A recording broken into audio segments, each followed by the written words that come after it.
Thanks, Sam. Great to have you in the agenda fold. Well, the public hearings on the expropriation of land without compensation gets underway today. The hearings are being held by Parliament's Constitutional Review Committee, which is looking into amending Section 25 of the Constitution. The committee will travel in 2 teams to the 9 provinces over the next few months. The nationwide hearings kick off today in the Northern Cape, where residents of Springbok and the surrounding areas in Namaqualand will be the first to have their voices heard over the next 4 days. Residents of Limpopo will get their chance from tomorrow. Following the National Assembly passing the motion in February, mixed reactions from all corners of society have been raised. The review committee has received some 700,000 electronic and hard copy submissions from the public. Now let's get more on the story. We now cross live to our reporter Keith Seister, who's in Springbok attending the hearings in the Northern Cape. Keith, a very good morning to you. What can we expect today? A very good morning to you, Blaine. We're coming to you from Springbok, here close to, rather in Namaqualand. It's quite close to where the hearings are going to be held in Concordia at around 11 o'clock this morning. That's when it's going to be starting. Now, yesterday afternoon, I spoke to some community members about how they feel about, or rather what they can expect from the hearings. And what Khoi and San leaders are saying here is that they want their land back.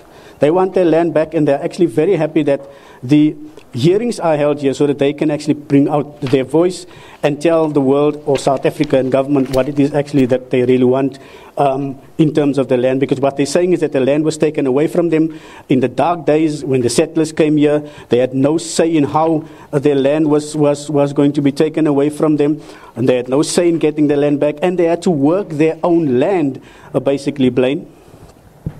Yeah, Keith, I mean, from the stories you're hearing, talking to the people on the ground, are you finding that the land issue is really a very emotive issue? Indeed, Blaine, the land issue, especially here in Namaqualand, is very emotional or emotive, if you want to put it that way, because a land here has been taken away from the people, and this area is very rich in minerals, diamonds, copper, and so forth. And like I said, the people had to work their own land. When the English came here, they started working the copper mines, diamond mines were here. Most of the people working here, living here, worked on the diamond mines, and the land that the diamond mines are on was basically taken away from farmers. And these people, especially the people from Komachas, we will hear from them saying that we want our land back where we used to have our cattle grazing, where we used to do plant our crops. And also land along the Orange River is very contentious, because Nama people will be saying that land belonged to us.